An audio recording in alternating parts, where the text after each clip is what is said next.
This is how to huff to help you clear your lungs and airways and get control of your cough.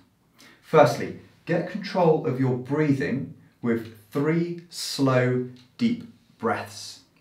Focus your breathing pattern on abdominal expansion and avoid upper chest expansion. Next, take a half breath in and then force the air out of your lungs through your mouth and exhale for as long as possible.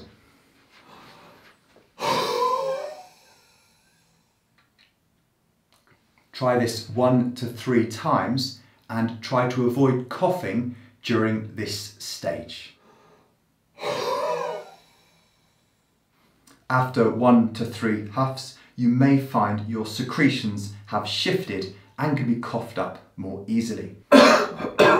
If the huff technique has worked, hopefully your cough will be more productive and will need to be less forceful and hopefully less aggravating. So you can do the huff technique regularly as a cough management strategy, but stop doing it or reduce the frequency if you feel lightheaded or dizzy. This can often occur if you overbreathe or have taken too many deep breaths.